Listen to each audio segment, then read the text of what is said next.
He becomes strong in a world of magic without having any magical abilities. If you dig my recaps, don't forget to subscribe and smash that notification bell.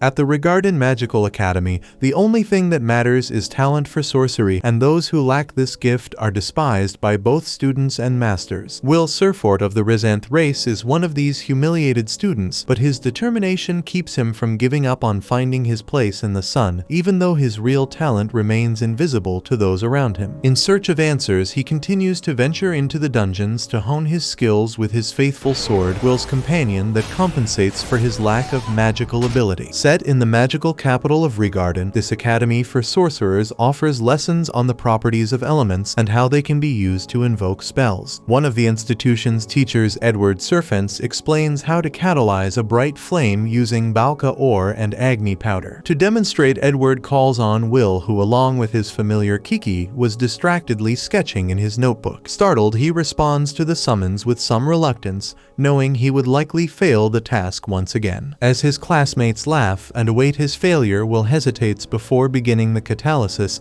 until he receives a final nudge from the professor, who also seemed doubtful of the young student. Sure enough, Wil Serfort fails to perform one of the simplest procedures, causing the class to burst into laughter, except for one girl. Impatient, Edward highlights to the entire class that a student of the institution is incapable of using even the most basic magic. Without mincing words, he states that Wil is beyond saving. Sion Ulster, sticking his nose where it doesn't belong, unleashes a flame that nearly explodes the classroom bench. The professor reprimands the boy, who with a cynical tone claims he was just trying to help a fellow student who's not at his best. After that, Edward casts a spell that dissipates the flames and emphasizes that the supremacy of magic in this world is absolute, and that the heroes of this civilization have always been and always will be mages. Therefore, what determines your worth in this place is your aptitude for sorcery. With that said, he finally invites all those who have dreams greater than what can be achieved here to leave. After yet another failed class, Wil sighs deeply as Sion approaches with two friends, Lyral Mars and Gordon Barrett. As always, the talented mage belittles his classmate, mentioning the boy's expeditions into the dungeons to defeat those weak monsters. At that moment, Wil's only true friend, Colette Loire, steps in to put an end to the nonsense. For a moment, Sion is intimidated by the girl's determination, but he quickly resumes his tough guy stance, asserting that effort is not enough to develop in sorcery, much less to become a Maja Vander. With that, he leaves, recalling Professor Edward's words about giving up. Afterward, Colette encourages her friend, saying that people are being ridiculous by making Wil the butt of their jokes, but he has come to accept it after swallowing for so long the notion that people without talent for magic are useless. Besides, as long as he has a beautiful girl like Colette to lean on, he considers himself a lucky guy. Taken aback, Colette complains that he always comes out with these things out of nowhere, so he justifies it by saying he learned to compliment women from a young age, and moreover, he wasn't lying when he said that his classmate is a beauty. Almost as if under a spell cast by Wil, the girl begins to blush with embarrassment and tells him to cut it out. Coming from a noble family, Colette Loire isn't supposed to act impulsively, but sometimes she just can't help it. Regardless, out of nowhere, Wil starts acting strangely, saying that today is a beautiful day. Colette adds that the Maja Vander, the most powerful mages, are surely protecting the sky. Speaking of which, a long time ago, people knew nothing about the sky as they were trapped in darkness. Terrorized by celestial invaders, one day, the world was blessed with the alliance of 5 mages who united to expel these enemies. By casting a seal on the sky, they were able to restore peace to civilization. Since then, the title of Maja Vander has been passed down as the highest honor among the sorcerer class, and every inhabitant of this land has dreamed of reaching that level at some point. Colette asks if the wand of the ice maiden Albusvina is looking after them today, and Wil is sure she is. He imagines her sitting near a window looking directly at them. With this image projected in his mind, he recalls his childhood when his friend Elfaria said that the sun and moon float in the real sky, and that on the other side of the sky there is a beautiful sunset that turns everything bright red. According to her, if you get as close to the sky as possible at the top of the tower, by becoming a Maja Vander, you can see the sunset. Excited by the story, Wil asks to see this scene with his friend one day,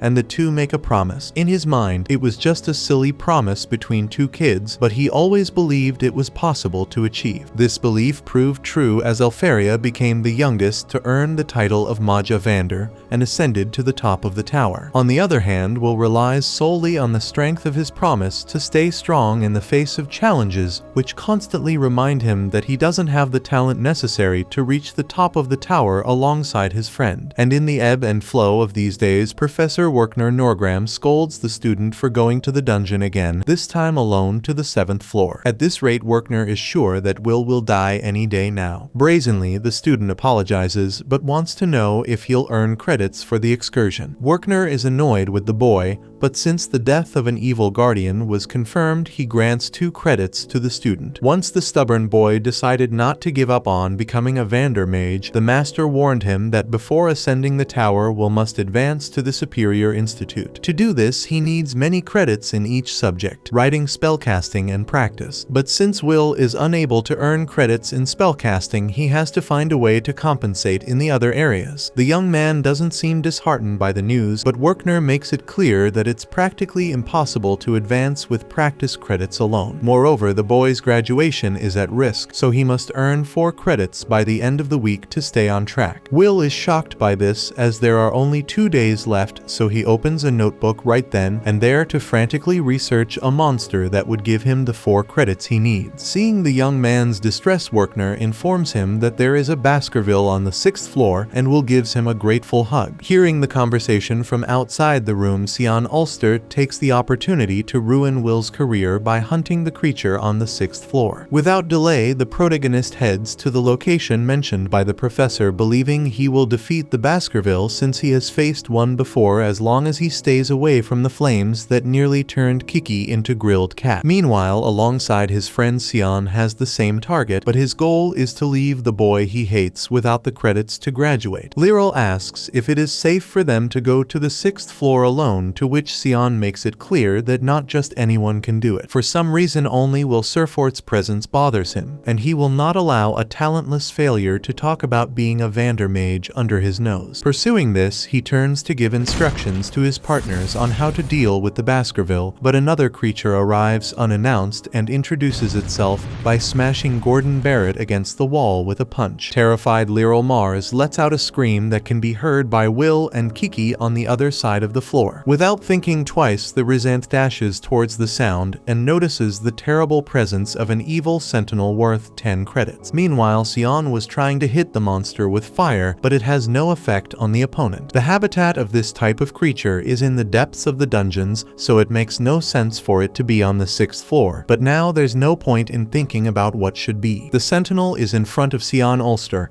and looks like it won't leave any of the boy's bones intact. Wil considers saving his classmate, but wonders if he has any obligation to do so after all the insults he has endured. A memory invades his consciousness where Elfaria said how kind and brave he was the same moment he received glasses as a gift from his friend. However, Wil doesn't believe he has these qualities. On the contrary, he considers himself an ordinary, shameful, and lonely person. Regardless, he puts on the glasses he received. Since he has no one by his side, his sword is like an extension of his body, like a solitary blade that traverses the dungeon with extraordinary skill. Meanwhile, Edward alerts Werkner that Sion and his group went to the dungeon, so he asks his colleague to use his familiar to find out the students' whereabouts. While preparing his animal, Werkner asks which floor they ended up on. When he is informed that the students are on the 6th floor, he says it is unnecessary to interfere because that is where Wil is. Swiftly moving between the rocky walls of the dungeon, Wil cuts the sentinel's finger with his Moria silver sword. The power of this blade allows the 6th-year student to cut in half the rocks thrown by the monster's uncontrollable power, keeping the boy in the battle in top form without any signs of being hit. Enjoying his remarkable speed, he leaps over the target and plants his weapon in the evil creature's shoulder, while Sion and Edward cannot believe this is the boy they despised so much. Werkner notes that Wil Serfort is a true irregular, possessing superhuman strength that no mage will ever have, with a physique as robust as a dwarf's and the intuition to to understand the enemy's strategy